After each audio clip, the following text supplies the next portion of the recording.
Oke, yang nggak pernah diceritain orang tentang bisnis ekspor. Segmen baru kita ya teman-teman. Ini kita nggak cuma ngebahas teori dan edukasi ekspor lagi, tapi kita kupas tuntas apa sih yang sebenarnya ada di lapangan bisnis ekspor. Oke.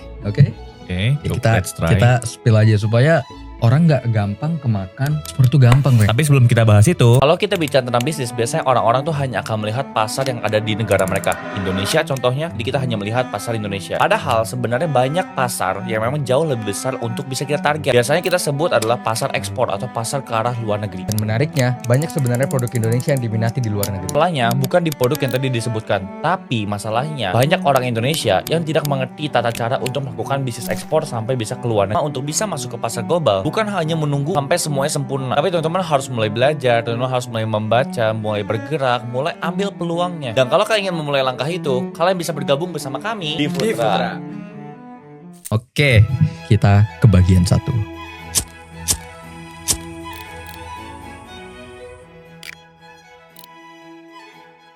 Bincangan udah banyak banget nih tentang bisnis ekspor ya. Banyak cerita di dalam bisnis ekspor mereka. Terlalu banyak cerita, maka terbuatlah mitos. Menurut lu nih, mitos terbesar di bisnis ekspor itu apa? Mitos terbesar di bisnis ekspor ya paling pasti, yang paling viral, yang dengeran itu tanpa modal. Itu segmen pertama deh. Ya kita ngomong topik pertama ya, menurut gue yang paling banget kedengeran sama orang. Ekspor bisa kok tanpa modal. Memang bisa. Tapi kalau misalkan gue tanya sekarang, apakah semua orang bisa ekspor tanpa modal? Bisa, jawabannya bisa emang. Bukan, lu jangan berharap gue jawab gak bisa gitu ya. Bisa. Tapi ya, kalau misalkan kayak kita mainnya ekspor tanpa modal, sebenarnya apakah bisa dikatakan kalau misalkan ekspor dengan modal bisa lebih gampang? Ya, memang. Ya, tapi itu memang kita realistis aja. Kalau misalnya kita punya modal cukup besar, sebenarnya kita nggak perlu pusing. Ekspor tanpa modal yang kita sebutin kan ekspor untuk transaksi, bukan dalam segi persiapan ya. Lu persiapan semua pasti butuh modal. Lu bikin legalitas, jangan lu visit supplier, lu analisa produk, lu ngelakuin marketing, itu kan bakal butuh modal. Even lu punya HP sekarang aja itu kan modal untuk kalau misalnya lu gak punya laptop, itu modal semua. Nah, yang kita bilang ada ekspor tanpa modal, ada transaksi. Kalau gue disuruh pilih, mau gak gue ekspor tanpa modal waktu awal? Enggak lah, gue mendingan ekspor dengan modal, lebih gampang. Gue tinggal beli barang ke supplier, gak perlu cancing-cong, gak perlu banyak negosiasi sama buyer untuk kasih DP, selesai, gue langsung dapat modal. Emang gue yakin semua orang pemula yang mau mulai di bisnis ekspor, gak semuanya gak itu punya modal. Tapi bisa gak kita mulai itu? Bisa. Tapi lebih berat gak? Iya. Tapi itu tantangan gak? Iya. Gitu, itu udah pasti gitu, cuman ya harus coba bisa dilewatin. Kalau gitu masih ngomongin tentang modal. Kalau hari ini nih ada yang nanya lu atau mungkin langsung datang ke lu ngomong, gue punya 10 juta, gue bisa mulai ekspor gak hari ini? 10 juta menurut gue angka yang cukup bagus. Tapi gini, sebenarnya modal 10 juta bisa sebenarnya menjadi 30 juta untuk modal lu awal. Gue ngomong 10 juta tapi dengan catatan kita buat beberapa versi ya. 10 juta ini lu mau pakai untuk apa? PT perorangan, TV, PT. Karena ketika lu PT perorangan, asumsinya berarti emang berarti cuma 10 juta. Tapi kalau misalnya perusahaan terbatas, lu masing-masing direksi mau keluarin 10 juta, 10 juta, 10 juta, 30 juta dong modalnya kan? Berarti beda. Kalau misalkan 30 juta ya bisa banget tuh kan. Kita ngomong berani keluar ya, berani keluar. Dan kalau misalnya PT perorangan, even lu sendiri bisa banget. PT perorangan berapa sih harganya? And then yang perlu dipersiapkan, lu juga perlu paling habis legalitas, lu visit supplier. Kalau mau lebih hemat cari supplier yang mungkin di sekitar. Tapi kalau lu di Jakarta, lu di ibu kota yang mungkin daerah yang gak ada lahan, gak ada produk, ya mau gak mau cari agak jauh.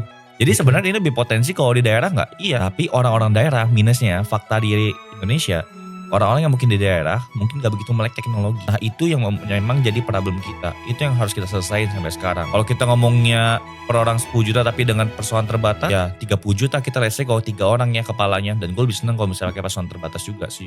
Kalau bisa ngehapus satu kebiasaan eksportir atau orang-orang Indonesia yang mau melakukan bisnis ekspor ya, yang belum mulai tapi mungkin baru mau melakukan bisnis ekspor, apa yang harus dihapus? Kebiasaan apa? Nah, kita ngomong kebiasaan positif justru yang menurut gue harus dihapus. Cari bayar kebanyakan. Maksudnya gini loh, bukan masalah menarik atau mungkin kayak, maksud gue gini, cari bayar kebanyakan itu akan salah kalau misalkan lu tuh kayak tim lu sedikit, yang menganalisa pun sedikit. Cari bayar kebanyakan atau cari bayar itu harus didasari dengan analisa. Lu analisa bayar harus tahu kebutuhan yang dia butuhin apa, yang dia mau beli ini kenapa, dan tawaran menarik apa yang bisa lu berikan kepada buyer lu. Opportunity-nya apa, peluangnya apa, dan kenapa gue harus beli dari lu. Banyak kok Indonesia yang jualan komoditas, banyak kok Indonesia yang jualan punya produk ini, banyak di negara lain yang punya produk itu. Dan why? Kenapa harus pilih lu? Dari sejutaan perusahaan, dari berapa banyak perusahaan di dunia ini, kenapa ngambil dari bertransaksi sama lu? Kalau misalkan jawaban itu aja belum bisa dijawab, jangan cari buyer dulu deh. Karena buyer itu belum tentu mau beli produk lu, secara identitas kita aja belum jelas. Jangan kebanyakan nyari buyer. Emang nyari buyer itu gampang. Mau jualan takut nggak ada yang beli kan? ya kan? Mungkin gue lebih ke arah concernnya berarti cara produk lu, cara jualan lu yang salah. Produk lu jualan gimana cara produk segmen atau customer segmen. Lu lebih jual produknya atau jual manfaat apa yang didapat dari beli produk lu. Sekarang gue kalau misalkan tanya lu jualan yang ngomong produk lu bagus, itu udah ketinggalan zaman. Di era sekarang, di era digital sekarang, di era cara jualan sekarang, gak ada tuh yang ngomong lagi produk bagus tuh nggak. Itu udah ketinggalan zaman kalau misalnya kita masih jualan. We have a good product, we have a premium product. Apa yang premiumnya? Gak dijelasin. Terus kita jualannya spek. Oke, speknya bagus. Enggak, Pak buyer pun tahu dia tuh butuh spek seperti ini. Jangan cara jualnya adalah spek, tapi jualannya itu adalah manfaat. Ketika ditanya, punya nggak spek ini, baru jawab. Dan tapi kita jualannya adalah manfaat dari lu beli produk kita. Manfaat dari dengan berbisnis sama kita. Itu mungkin. Nah, tapi sekarang balik ke pertanyaannya. Bayar susah apa enggak? Cari bayar susah apa enggak? Gampang. Kalau enggak ngapain gue bikin webinar? Webinar gratis yang gue adain setiap hari Senin sama lu. Kita ngapain bikin webinar ini? Karena kita mau buktiin. Di webinar kita ini, cara menemukan bayar spot dari nol. Kita mau buktiin kalau misalkan cari bayar itu tidak sesulit yang kita pikirkan. Yang sulit, negosiasi. Tadi gue bilang, poin-poinnya.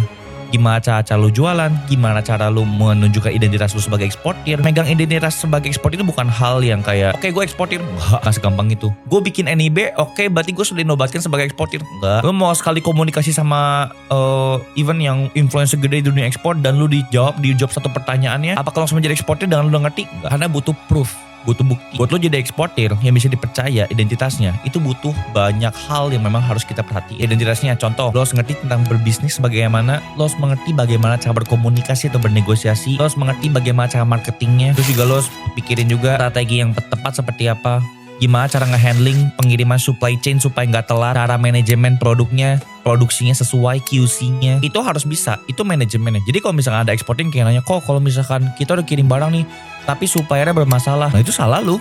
Jujur aja ya, gue ngomong apa adanya, itu salah lu. Kan dari awal itu udah seharusnya tanggung jawab kita. Buyer, mau supplier, mau eksportir, yang bisa bertanggung jawab atas apa? Kekhawatiran itu. Justru karena kita dibutuhin sama buyer karena mereka itu tidak ada di lokasi di Indonesia. Mereka percaya dengan lu ada di Indonesia, lu bisa mengkontrol itu semua. Karena itu semua dikuasa lu. Makanya kita buktiin dengan webinar kita rutin setiap tuh. Webinar kita berapa jam? 3 jam, 4 jam. Kita juga ngasih materi juga gak mau yang cuma setengah-setengah. Kita ngasih materi selalu yang penuh hati ya kita ngomongnya. Betul. Berapa banyak data yang akan lu dapat kalau misalkan lu mengikuti dari jam pertama sampai 3 jam selanjutnya.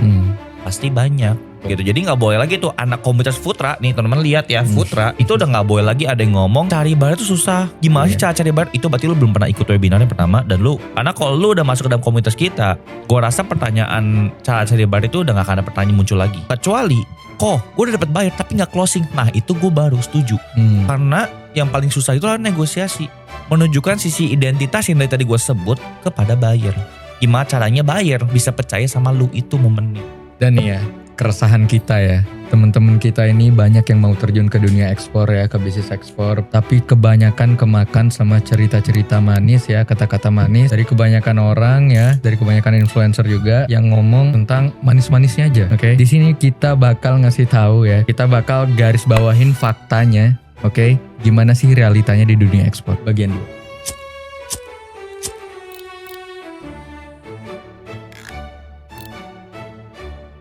Oke, mungkin ini banyak juga menjadi keresahan teman-teman kita nih. Baik banget. Kita harus mengupas tuntas semuanya nih supaya teman-teman kita juga nggak kebanyakan nanti dulu deh ekspornya. Oke, kita harus bikin, kalian harus bisa, kalau kalian emang udah ngerasa bisnis ekspor ini jalan kalian start sekarang. Setuju?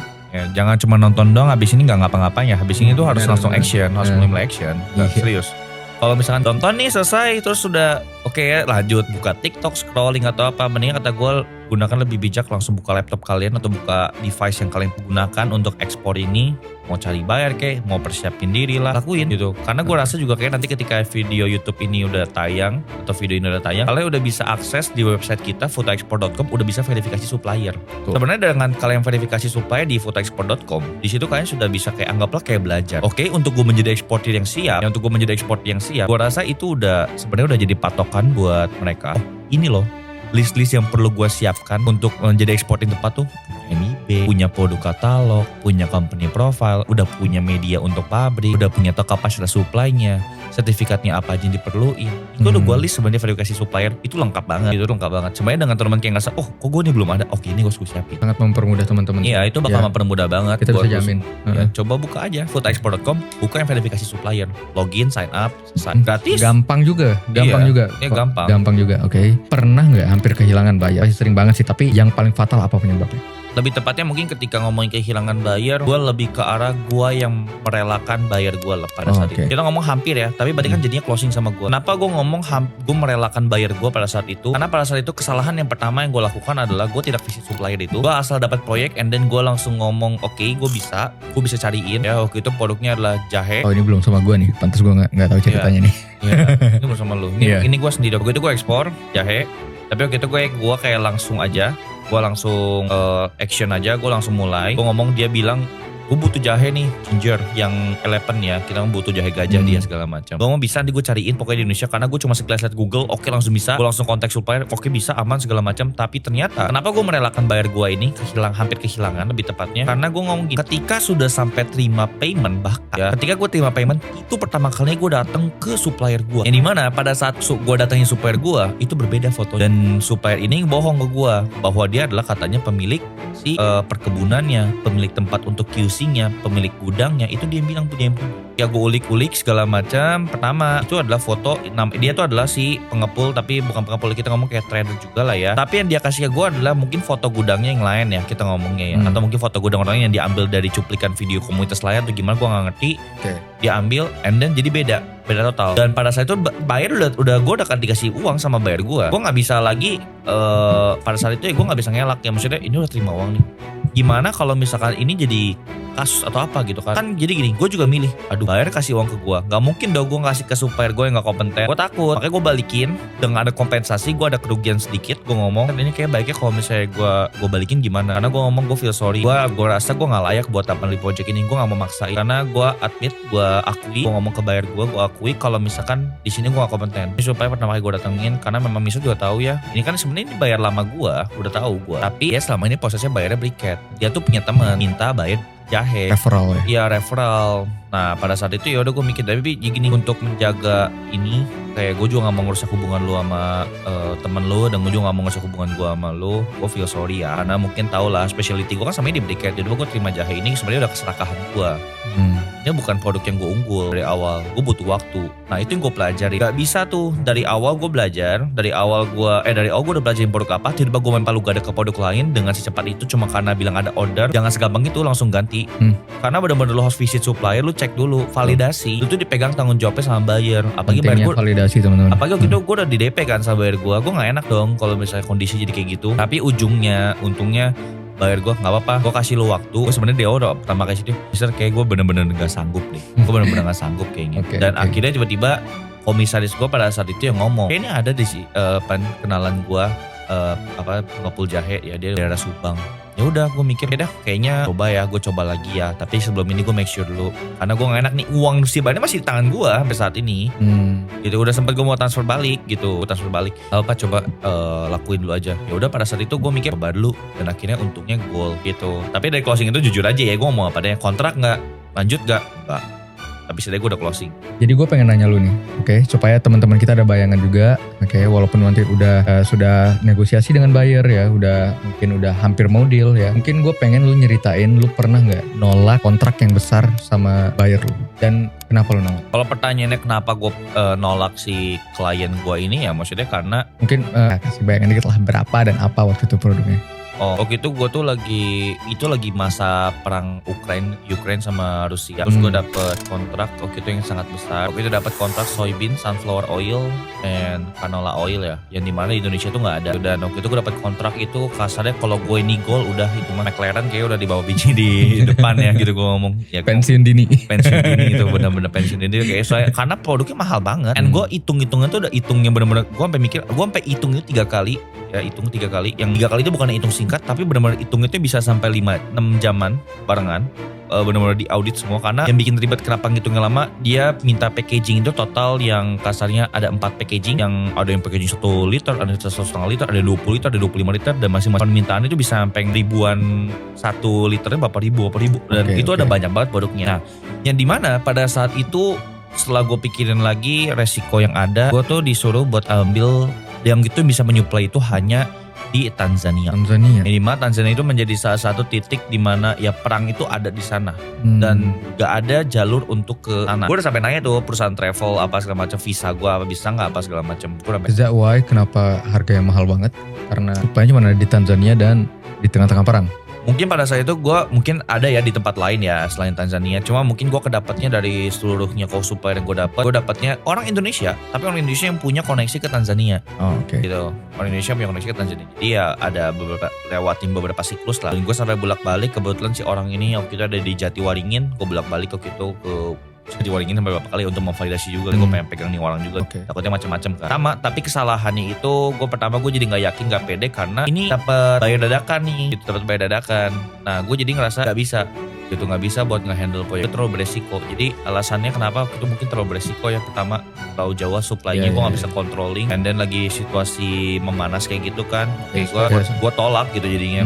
Tapi lagi-lagi sekarang terus kalau misalkan ada yang bayar minta produk lain, lu apa yang bakal lu lakuin gitu kan? Sekarang pertanyaan, kalau gue ngomong ke lu juga kan Dem, kemarin pada saat ada permintaan yang jahe lagi, kemarin banget kan permintaan jahe lagi. Gue ngomong ke lu kan, Dem, kayaknya kalau proyek ini terlalu sulit buat kita, kayaknya lebih baik kita ajak dia datang aja, kita ajak ke Trade Expo, kita guideline, kita ke panduan buat dia ke seperti apa ada acara Trade Expo, karena kebetulan di Oktober Trade Expo itu kayak merdekaannya para eksportir lah ya, lebarannya para eksportir. Ya lebaran, kemerdekaan mereka untuk kayak nunjukin produk mereka tuh eksis gitu, mana ke permukaan. Ya, kayak gue lebih ke arah, dibanding lu merusak hubungan sama gue dengan gue tidak paham dengan produk, mendingan gue ajak lu jalan-jalan aja deh.